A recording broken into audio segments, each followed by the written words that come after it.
nagiging problema natin dito, Your Honor, Mr. President. Now,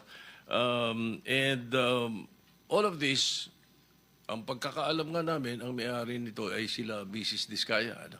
And Mrs. Diskaya is here. So, pwede po bang, Mrs. Diskaya, pwede po bang ibalita nyo sa amin, ikwento nyo sa amin yung napanood namin sa inyo sa television na sinasabi ninyo. Kailan po kayo unang nagkaroon ay kumita ng bilyon sa construction industry? Anong taon po yun? Good morning po. Billion po. Opo, kwento nung, narinig po namin sa television, sinasabi nyo sa interview nyo dahil tinanong kayo kung anong naging gateway para gumanda ang buhay nyo. Sabi nyo kayo hindi naman nakakaangat nung araw. At tapos sabi ninyo ay noong DPWH na kami. Yun po yung sagot ninyo eh. So, at tinanong kung magkano at sabi nyo bilyon. Kailan po itong unang bilyon na kumita kayo sa DPWH? For the knowledge of everyone, so St. Gerard, Alpha and Omega, we have been in the construction business for 23 years. So I would presume na in the 23 years, pwede naman siguro kami po kumita. Yung billion, when I said DPWH, because prior to that, we were in local government. So ang hirap makasingil sa local government. They spliced the video that was taken of me and just mentioned the DPWH. So, contractor na po kami for 23 years. So you're saying that the television station and the persons interviewing you edited your answers? I think so, sir, kasi I did mention that I was doing local government as well as private po.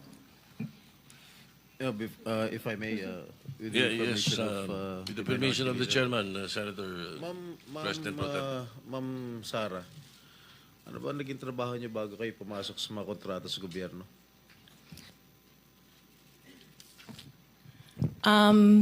My father was a contractor before. Nangongontrata rin Pero siya? yes po, Nangongontrata rin sa for DPWH? LGU po. LGU. And then ako, I worked sa ibang bansa. Yun po. Anong work mo sa ibang bansa? I was a dental receptionist and an orthodontic nurse. So you are a doctor? Nurse? No po.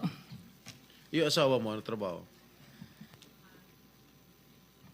He works sa isang development corporation.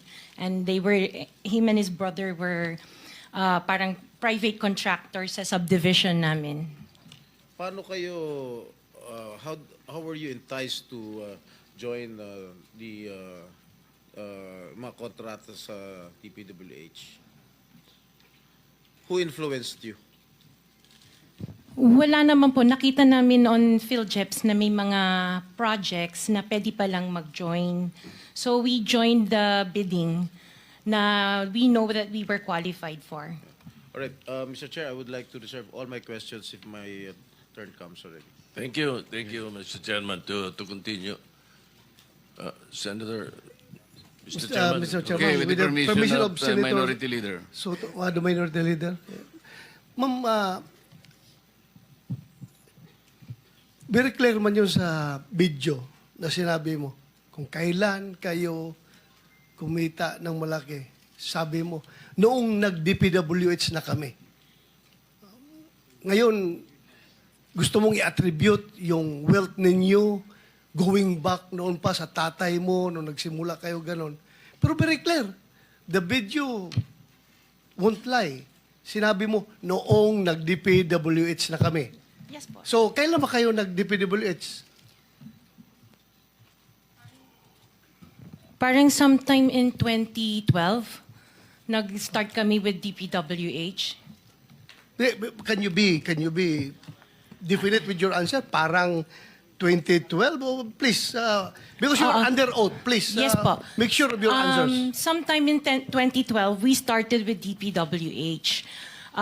We started with joining biddings. Pero prior to that, we were with local government. Yung mga flood control projects, kailan kayo nag-engage ng flood control projects sa DPWH?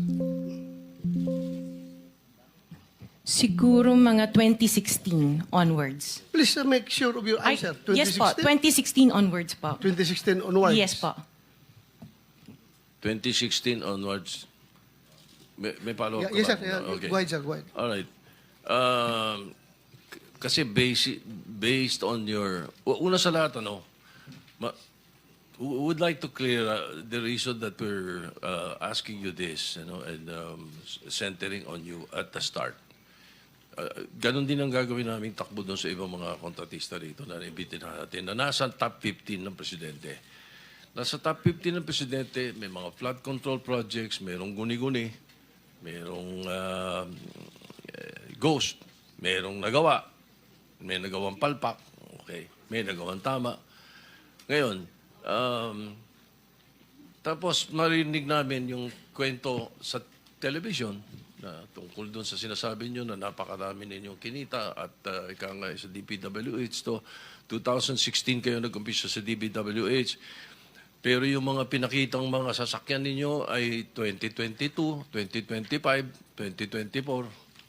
So, lately, yung matindi, hindi po ba, na mga income ninyo? Mga anong taon kaya sa tingin ninyo? What year would you say that you were able to engage or be able to get projects from the DPWH for flood control projects? What year? Yun nga po, nag-start kami makakuha ng pailan-ilan, pero 2016 po onwards. Po. Yes. 2016 onwards. In 2017, how much did you pay the BIR on your income tax? Sorry, I don't have the data on me right now kasi I have an accountant that handles that po. Pero I can get it for you. If Yes, please. May we request that Yes po. we find out how much your income taxes were paid from that time, 2016 to the present. No? Okay po. All right. Now,